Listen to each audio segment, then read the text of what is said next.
Lamps full understandings. Our latter-day revelations produced by Richard Ferreira, a Christadelphian brother.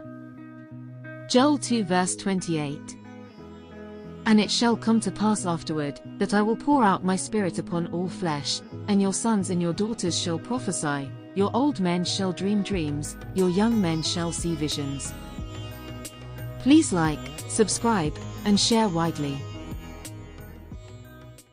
Gabriel's visit. November 2nd, 8 BCE. Recap. The last video in this series was titled from Numbers 24, verse 7, He shall pour water out of his buckets. We learned that Jupiter was in Aquarius, a figure of a man pouring water out of his bucket in fulfillment of the vision that Balaam saw, which occurred on New Moon, New Year, Nisan 1, March 12, 8 BCE.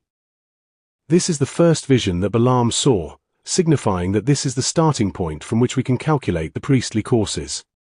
Namely, the 8th course of Abia, which is the patriarchal family of Zacharias, father of John the Baptist. Introduction. In this lesson, we're going to understand how we can arrive on the day that the angel Gabriel visits Zacharias, November 2nd, 8 BCE. To do this, we have to chart the priestly courses, to see where in the calendar the 2 different weeks of Abia in particular fall. Feasts are founded in the lunar cycle. Before we proceed, let us establish foundation by reflecting on God's Levitical priesthood arrangement.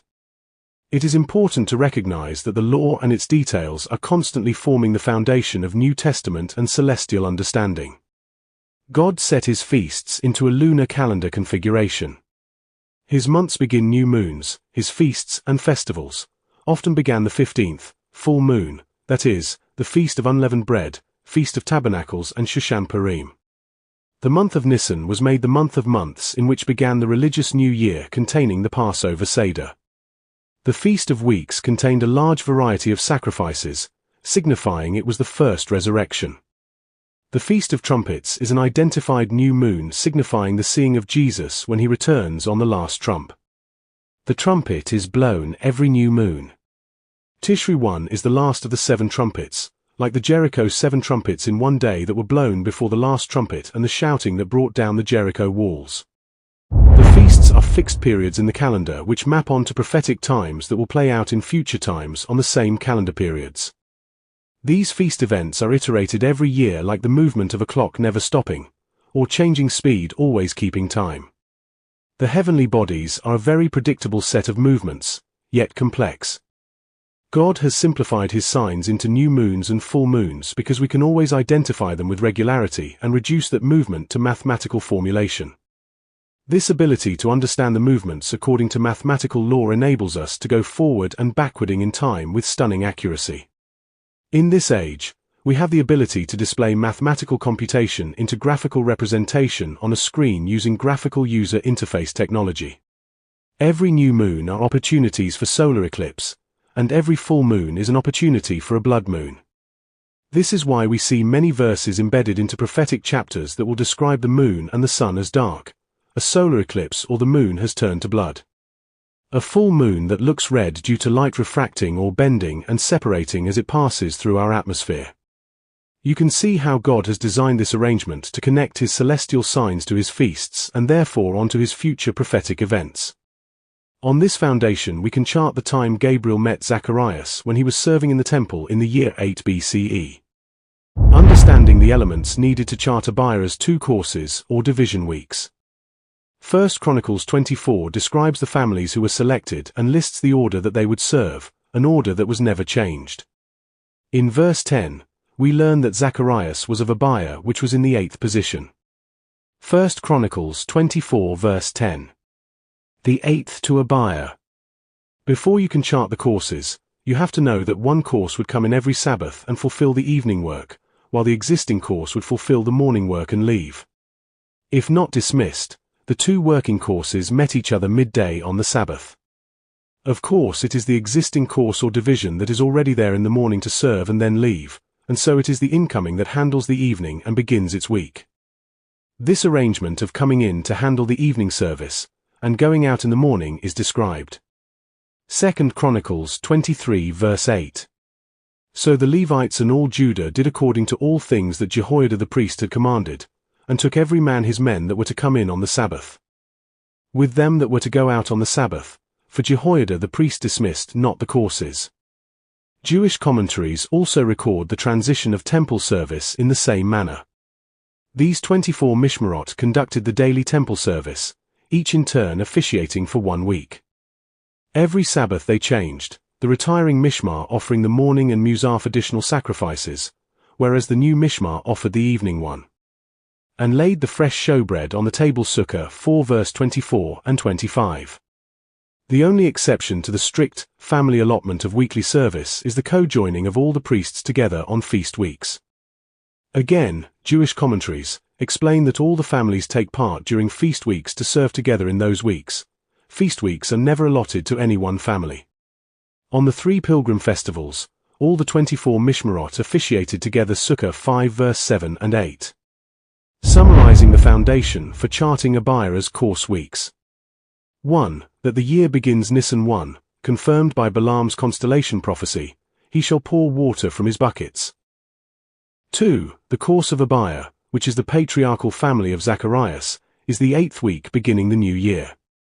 3. It is the order of the courses, that the existing course serves Sabbath morning, then leaves, and then the incoming course serves the evening and remains until the 7th morning of the next Sabbath thereafter. 4. Feast weeks are served by all families together and never allotted to any one single family. And 5. The arrangement adhered to the principles of fairness and equal time. Plotting Abia's first week. As we approach the plotting of the weeks in which Abia served in the temple, we see it here beginning on a Wednesday, March 12, 8 BCE. The stellarium application, of course, is displaying the accurate days of the week.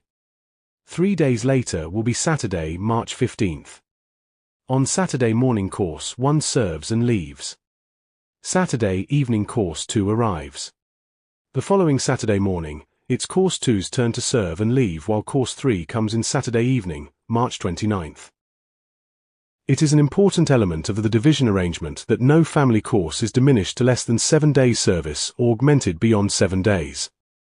Every family would receive equal time, an attitude of complete fairness, that when necessary, involved the drawing of lots as the mechanism for decision-making. Luke 1 verse 9.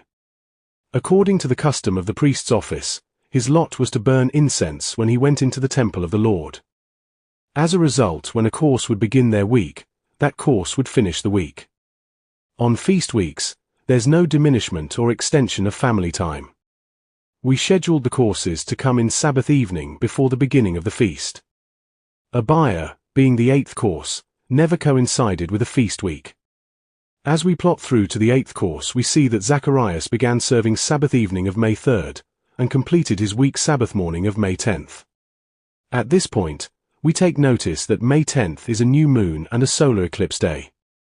This eclipse occurs Saturday morning 10:50 a.m., well after sunrise. Is it possible that Gabriel is visiting Zacharias during this Saturday morning solar eclipse? We have come to know that all of the signs are happening on new moons or full moons, of which solar eclipse occur on new moons. In this instance, Zacharias would have effectively completed his morning service at sunrise. Secondly, we see that this is not a solar eclipse visible over Jerusalem. Luke 1 verse 23. And it came to pass, that, as soon as the days of his ministration were accomplished, he departed to his own house. Given that the verse says that after Gabriel visited with him, he needed to accomplish the days of his administration before he could depart. At this time on the morning of May 10th, his administration is effectively finished already. There are no more days to accomplish. It would appear that this solar eclipse does not qualify as a time when Gabriel would have been visiting Zacharias at the burning of the incense. Plotting Abia's second week. As we continue the flow of the courses, we see that course 1 begins the evening of September 6th and course 1 exits September 13th. The courses are suspended for the week of the Feast of Tabernacles, and Abia's course begins the evening of November 1st. Again, we notice that there are only 2 solar eclipses in the year 8 BCE, May 10th and November 2nd, and courses of Abia land on both of these dates. The solar eclipse of November 2nd is a Sunday evening. It's the second day of his course week, of which sunset, when Zacharias would be burning the incense, is at the hour of 1754 and the eclipse is at 1947, about 1 hour and 53 minutes apart. It was the custom that the people would wait outside the evening service to hear if God had anything to say to the priest while he spent time in the holy place. Luke 1 verse 21. And the people waited for Zacharias, and marveled that he tarried so long in the temple. We learn that the people waited an inordinately long amount of time beyond the normal time in which the priest would come out after lighting the incense. It was the task of Zacharias to light the incense in the evening and the morning. Exodus 30 verse 8. And when Aaron lighteth the lamps at even, he shall burn incense upon it, a perpetual incense before the Lord throughout your generations. In the evening there was an animal sacrifice along with the burning of the incense, and God said at that time he may meet the priest and speak to him, and he would, through the priest, meet with the children of Israel. The priest would then relay what God spoke to him via the angel unto the people. It is for this purpose that the people were waiting for Zacharias to come out in order to share what God potentially had to say. On this occasion they had to wait an abnormally long period of time. Exodus 29 verses 41 to 43. And the other lamb thou shalt offer at even, and shalt do thereto according to the meat offering of the morning, and according to the drink offering thereof, for a sweet savour. An offering made by fire unto the Lord. This shall be a continual burnt offering throughout your generations at the door of the tabernacle of the congregation before the Lord, where I will meet you, to speak there unto thee. And there I will meet with the children of Israel, and the tabernacle shall be sanctified by my glory. And so it is in Luke 1 verse 21. We see a correlation between the people being astonished as to how long they had to wait for Zacharias to come out and the amount of time, about 2 hours, between the sunset and the eclipse of November 2nd. Closing remarks. This brings us to a close as we have identified the day and time in which the angel Gabriel came to visit Zacharias, November 2nd at sunset. The concluding time must fulfill the reason the people are astonished that it took Zacharias so long to come out. Whatever the sign is, it must explain that verse. We did not look for that evidence, it simply presented itself. We looked for the starting point of the year, and we simply plotted the courses as they are ordained in the Old Testament. Then, we determined that the first week, May 10th, did not agree with the idea that Zacharias needed to finish out his course after the visit with Gabriel, because the May 10th solar eclipse was a significant number of hours after sunrise. Therefore, Zacharias was already substantially finished. As we continue to plot to the second of his courses that year, a solar eclipse lands on his second week just as it did his first week. And it just so happens, the solar eclipse occurs a few hours after sunset, causing the astonishing amount of wait time for the people.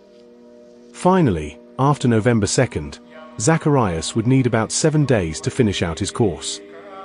For most people, these two events are not enough proof to suggest that we are looking at appointed times. It's not the idea that just 2 events would be convincing. The real convincing occurs when one has completed seeing all of the events. It's the complete string that creates the maximum amount of improbability for these not to be appointed times, because they do coincide with all the details given in the Nativity verses. In fact, the details seem to be provided precisely for one to be able to confirm that one is seeing the actual relevant celestial positions. Next event. Next, we will look at the signs related to the conception of John that begin 16 days after Gabriel's visit, November 18th, 8 BCE. Lamps Full Understanding's YouTube channel. Please like, subscribe, and share widely.